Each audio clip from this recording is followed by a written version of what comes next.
This Boulder City lab is obviously not the natural habitat of the relict leopard frog.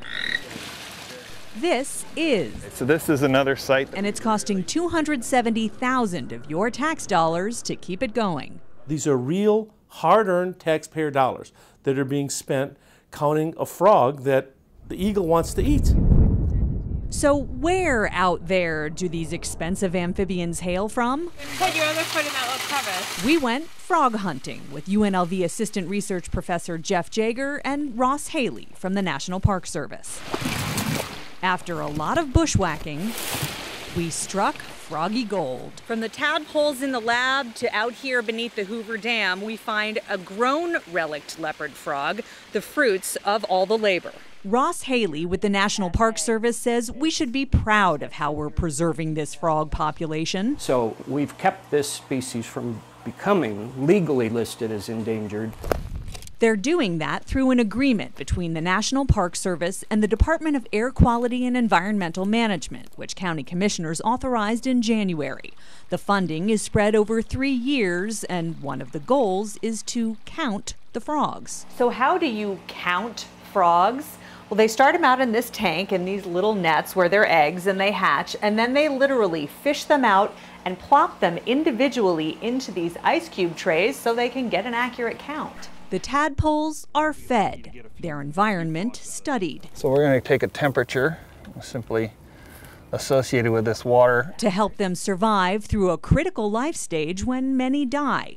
Years ago, biologists couldn't find the frogs and thought they were gone for good. So we have an egg mass right here. Unfortunately, it's out of the water. But the frogs were rediscovered, which is why the program now exists. So this is a female.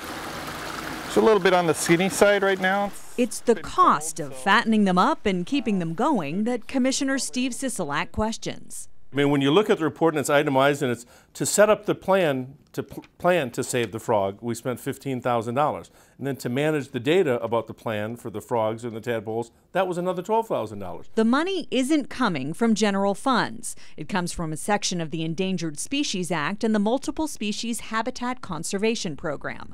When developers buy land, they pay a fee, which in turn is allocated by law for, in this case, frogs. So even if we said, nope, not worth it, we need this money we need this for education, we need this for healthcare, we need this to save jobs. No, this funding is specific for this kind of work and can't be transferred easily to some other action or activity. Meaning using it in another area would likely take an act of Congress.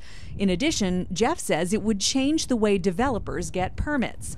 But Commissioner Sisolak says spending taxpayer money efficiently should be the real focus. At the same time, I'm saying no to senior citizens to get hot food and to get assistance with their heating bills, but we're feeding this little frog homegrown lettuce, but we can't feed a senior citizen, you know, a piece of cheese. We wanted to know what taxpayers thought about saving the frogs. They've gone overboard trying to save the desert tortoise, and they built little fences along all the roads, and you know, if they're to survive, they will, and it's not a problem. So. It's only $270,000. What else? You can't save the economy with that.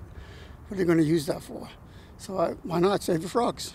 The proactive approach to helping this species from becoming extinct is all a matter of perspective. I just don't think that in an economic time that we're facing like today, where people have lost their homes, lost their jobs, their families are breaking apart, they can't afford to eat, we can spend this kind of money counting frogs and tadpoles. You either value parts of the natural world, or if you don't value them, then there isn't any real reason to conserve them.